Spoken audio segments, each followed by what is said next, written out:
As usual, we'll begin with a 2-minute transition, beginning as soon as the bell rings and ending in 2 minutes. At the end of that transition, we will go into a complete practice that contains all the elements that a good meditation should mean to you, could mean to you, will mean to you. And therefore, you may want to allow an hour, or you may want to simply take it in pieces.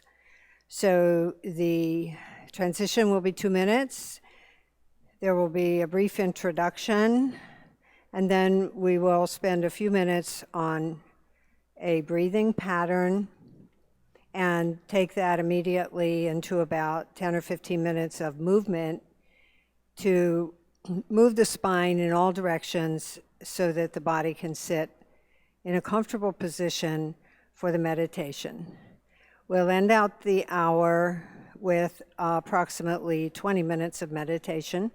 And if by now you have a timer of your own and you know how long you would like to sit, feel free to collect that into your space and prepare for a sit that's exactly the right amount of time that suits your discipline and your available time. So now we'll have 2 minutes of transition.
The first step in becoming a meditator and becoming a yogi is understanding the principle of prana.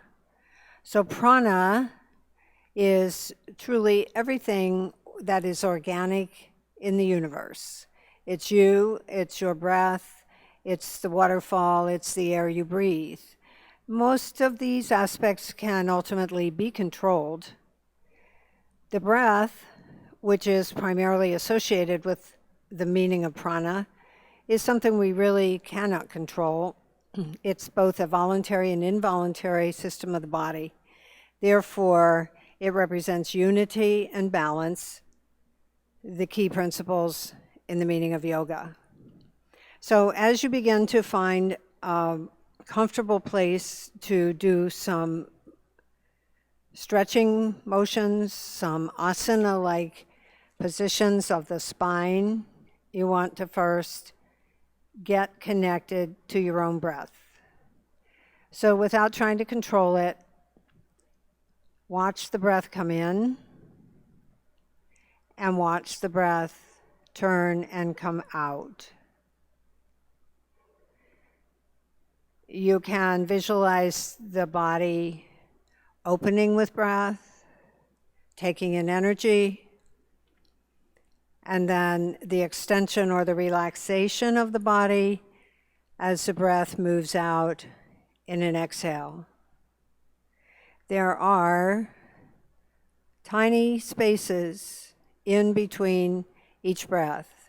The end of the inhale, at the end of the exhale, giving each breath a dimension of 4. And so on the days when it seems like meditation is hard to get in touch with, realize that those little spaces between breaths, like the space between 2 waves, are moments of meditation. So now if you'll comfortably come to all fours, why am I talking into that? And kneel with your hands below your shoulders and your knees below your hips. Flex your toes and stretch your ankles and begin to sense the breath moving in. So this is sometimes called cat-cow or cat-dog. As you inhale, the belly drops full of breath. And as you exhale, the breath moves up through the inner body into the spine. The navel presses into the roundness of the rounded back. And when your exhale is over, let the inhale lead you into dropping your belly toward the floor. So as you practice this set of motions, think of it as the first 2 large ways to move the spine. So primarily you will experience this in your lower back, and your lower back controls the tilt of your pelvis. So when you inhale and your belly's full of breath, you've also tipped your pelvis forward, your tailbone is pointing up to the sky. As you, in a wave-like motion, reverse the process, the back rounds all the way from the tailbone, all the way up across the shoulders, through the back of the neck, and way up deep underneath your skull. When it's time for you to inhale or exhale, find a rhythm that works for you. It's not necessary to follow exactly the timing that I speak to as you move your pelvis forward and back. Get that sense that the position of the pelvis is related to the position of your head and your ability to sit upright without a rounded back and a head hanging forward, all of which lead to difficulty in maintaining a true sitting posture in meditation. So these first 2 positions of the spine, rounding the back and arching the back, are correlated with the in-breath as the back is arched, and the out-breath as the back is rounded. And you are welcome to picture the bones, the spinal column, and the full length of the spine from bottom to top, even as it goes up into your skull, over the crown of your head, down towards your third eye, and back into your nostrils again.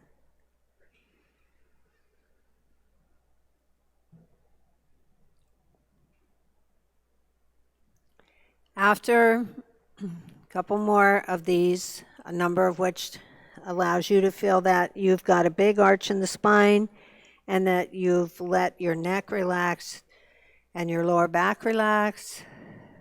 Come into all fours into a neutral position with your back in a nice straight line. So you might need to exhale a little bit, press your navel into your spine, and get yourself nice and long. Now we're going to do the lateral two motions of the spine, first to the right and then to the left. The easy way to make a C curve of the outside right edge of your spine is to move your hip far to the right and then move your shoulder to the right as if it were meeting your hip in the perfect letter C. Inhale back to the center, and then exhale and move your hip to the left and your left shoulder to the left. And then on an inhale, come back to center. Each time as you move first to the right, first the hip, then the shoulder, then to the center, and then to the left. You want to see if you can keep your eyes trained on your fingertips. So the natural response is to look and make sure that your hip is there. And of course your eyes will then go further and you won't have a C curve anymore. You'll have a J or an L or half of a T or something like that. So see if you can hold back, because the muscles of the shoulder are smaller. They can go farther. You want to be sure that you get a big stretch in your hip and that you can feel this stretch all the way up the sides of the legs, the hips, the waistline, into the shoulders, even to the arm on that side. Gently moving back and forth and maintaining a straight spine as you go. The eyes are messengers. They like to go ahead. See if you can find some control of keeping your eyes focused on a spot somewhere in the vicinity of your fingertips.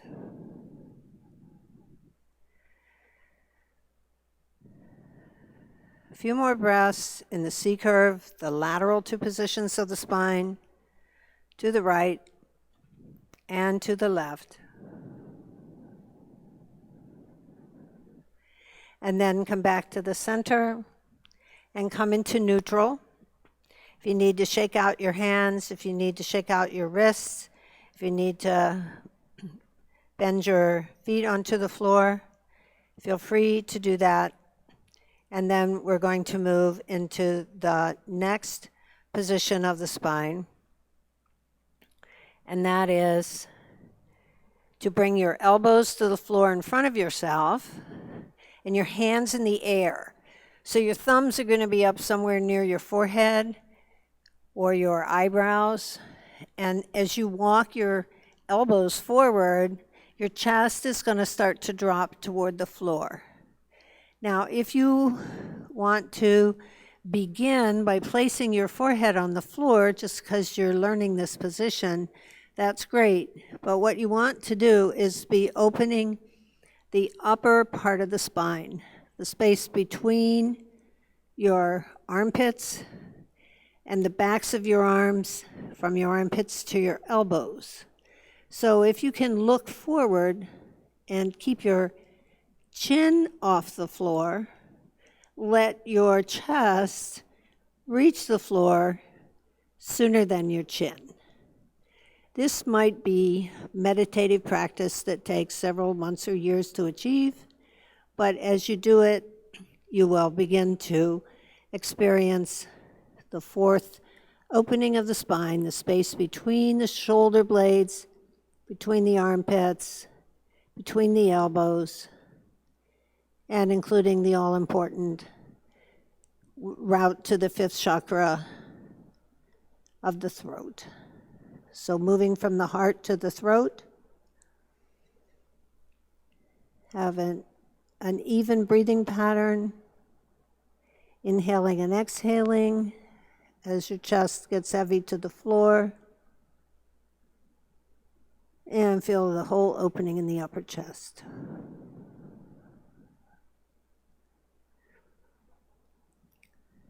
A few more quiet inhales and exhales.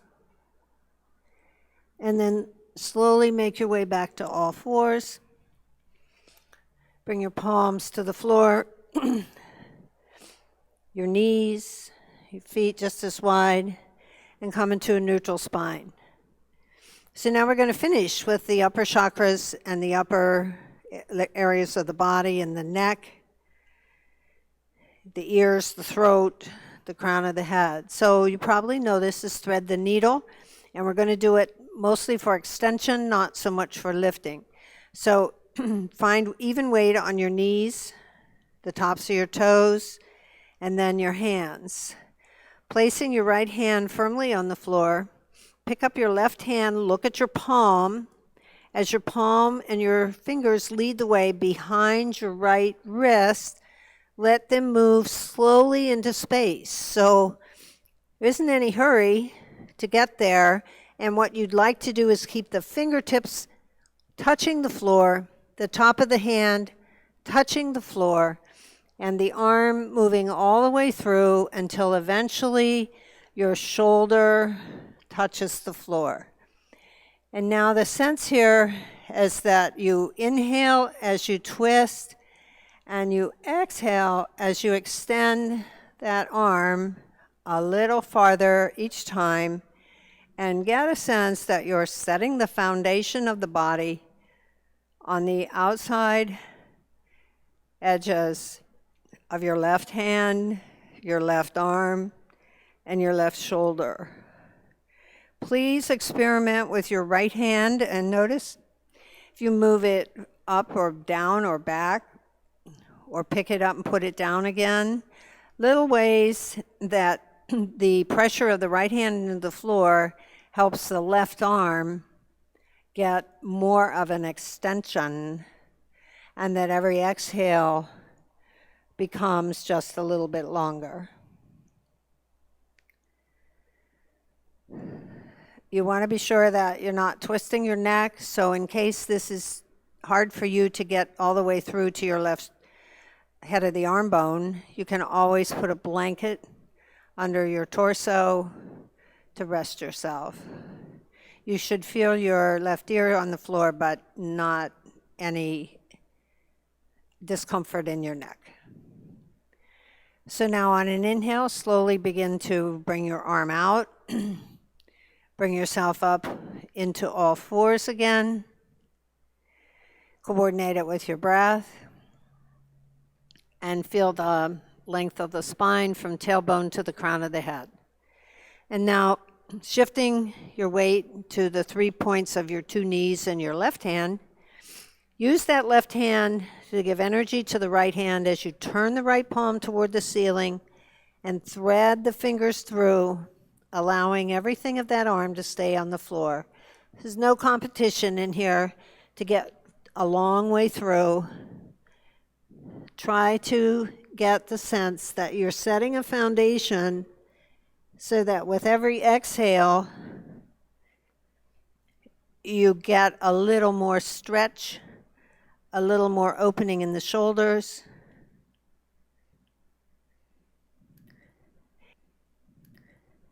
And with every inhale,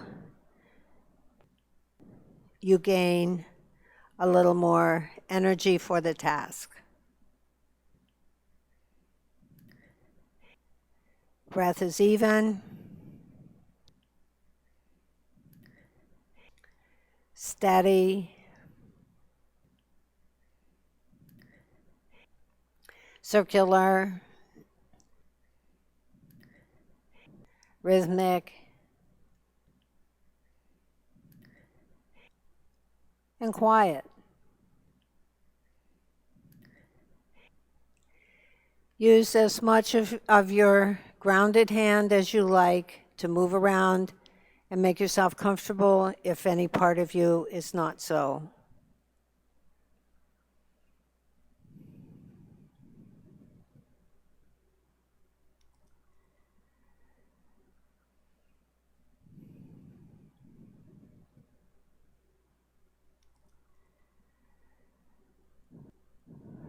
And now finding your last exhale to stretch that hand far ahead of yourself. Let it spring back a little bit and slowly withdraw that arm as you shift your weight to your left hand and you come back onto all fours. Now just be in this neutral spine, in this tabletop position with a long straight back and an opening of all the major muscles in the major joints, preparing yourself for a time when you can sit and find a quiet space of meditation in which we reach below the endless fluctuations of the mind. Look at your thoughts as simply what they are, just thoughts.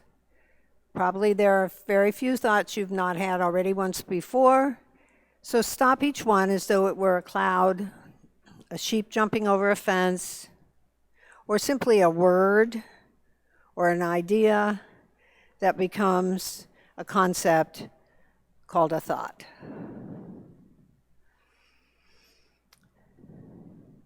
So we'll give a short pause here, and then you will hear the beginning of a new bell and the beginning of a nice long meditation practice, which is roughly your choice of length. Be comfortable. You can sit cross-legged. You can sit in a chair. You can sit on a pile of blankets as though you were riding a horse. But be sure you're comfortable enough that you can sit still for the amount of time that you choose. And so here we go for a nice long meditation.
Namaste.